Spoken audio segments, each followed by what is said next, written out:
আজকে অনেক সুন্দর একটা ভিডিও শেয়ার করব আপনাদের সাথে। বড়ি ভর্তা খেতে গিয়ে লাস্টে যে আমার সাথে কি হয়েছে সেটা ভিডিওটা দেখলেই বুঝতে পারবেন। তো চলেন ভিডিওটা শুরু করা যাক। হ্যালো এভরিওয়ান, আসসালামু আলাইকুম। আশা করি সবাই ভালো আছেন।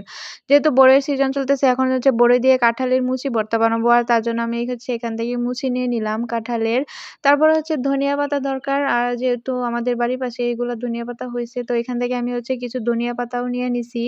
এবং হচ্ছে এখানে হচ্ছে কলা পাতা নিয়ে তারপর হচ্ছে কিছু পাকা বড়ই এবং কাঁচামরিচ আর কাঁঠালের মুচি নিয়ে নিছি আর একটা হামানদিস্তা। যেহেতু ছেঁচে ভর্তাটা বানাবো তার জন্য।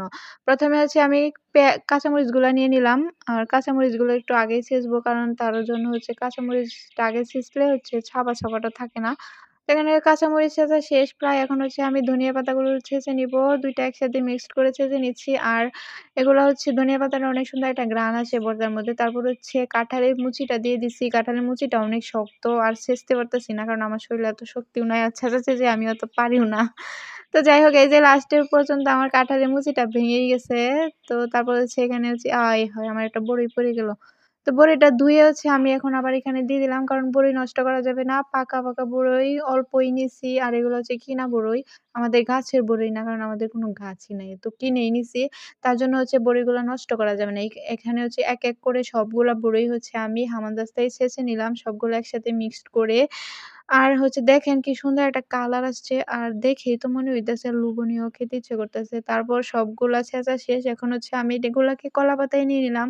আর যেহেতু লবণ দেই নাই, এখন তো লবণ দিয়ে সবগুলো মিক্সড করতে হবে। কারণ লবণ ছাড়া তো সবকিছুই স্বাদহীন।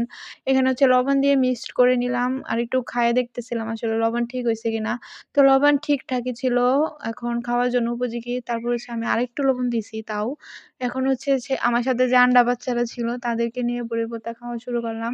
আর এভাবে হচ্ছে রোদে বসে একদম কলাপাতায় নিয়ে বড়ি ভর্তা খাওয়ার মজাই আলাদা। তো বড়ি ভর্তা যেহেতু অনেক ঝাল হইছে আমি ওরে জিজ্ঞেস ছিলাম যে কেমন হইছে? ও বলতেছিল অনেক ঝাল হইছে।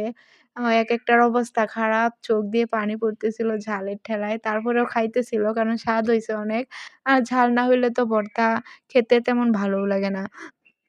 আর এখন যেহেতু বড়ির সিজনটা, বড়ি ভর্তাটা খেতে সবারই ভালো লাগে। রোদের মধ্যে বসে আমরাও খাইছি। তারপর হচ্ছে যে এখানে দেখেন কিভাবে খাইতেছে। আর পোলাপান তো বড়ি ভর্তা পাইয়া মহা খুশি। একেকটা খাওয়া যে দিচ্ছে। তো যাই হোক আপনারা কে কোথায় থেকে ভিডিওটা দেখতেছেন অবশ্যই একটু কমেন্ট করে জানাবেন। আর যারা সম্পূর্ণ ভিডিওটা দেখছেন তাদেরকে অসংখ্য ধন্যবাদ। তারপর হচ্ছে ভিডিওটা আমি এখন শেষ করব। কারণ ভিডিওটা এমনিতে হচ্ছে অনেক লম্বা হয়ে গেছে। এখন হচ্ছে ভিডিওটা শেষ করতে হবে। আমার আপনাদের কাছ থেকে বিদায় নিতে হবে। তো সবাইকে ধন্যবাদ। এখানে ভিডিওটা শেষ করতেছি।